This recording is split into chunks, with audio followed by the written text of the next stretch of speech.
చూసావా ప్రకృతి విపత్తు? నీ మతం, నీ దేవుడు, నీ అధికారం, నీ గర్వం, నీ డబ్బు, నీ హోదా, నీ అహంకారం, నీ ఇల్లు కట్టుకునేటప్పుడు నువ్వు చూసే వాస్తు ముహూర్త బలం ఏది ఏది ఏది ఇక్కడ పనికి రాలేదు. గుళ్ళు, గోపురాలు, మసీదులు, చర్చిలు దేనికి మినహాయింపు లేదు. రాజు బంటు అనే తేడా లేదు. ప్రకృతి ముందు అంతా సమానమే అన్న విషయం గుర్తుపెట్టుకో. వాస్తవానికి ఒక పేదవాడు ఇల్లు కూలితే మహా అయితే చిన్న చిన్న గాయాలు మాత్రమే. అదే ధనవంతుడు ఇల్లు కూలితే కనీసం శవం కూడా దొరకదు. ఇది గుర్తుపెట్టుకో. గట్టిగా బతికితే మహా అయితే 100 ఏళ్ళు, అందులో రాత్రి రూపంలో 50 ఏళ్ళు పోతుంది. మిగిలిన 50 ఏళ్లలో ఏమీ తెలియని పసితనం అంటే బాల్యంలో 10 ఏళ్ళు గడిచిపోతుంది. మిగిలిన 40 ఏళ్లలో చిట్ట చివరి వృద్ధాప్యంలో దినదిన గండంగా 5 ఏళ్ళు గడిచిపోతుంది. ఇంకా నీ కోసం మిగిలింది కేవలం 35 ఏళ్ళు మాత్రమే. ఈ 35 ఏళ్లలోనే నీ చదువు, నీ సంపాదన, నీ కుటుంబ బాధ్యత, బంధాలు, బంధుత్వాలు అన్నీ చూసుకోవాలి.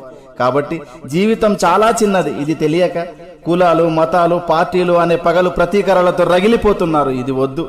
సాధ్యమైనంత వరకు నీ శక్తి మేరకు నీ సమాజానికి నీకు గుర్తుగా ఏదో ఒక మంచి పని చేసే వెళ్ళిపోదాం. Thank you.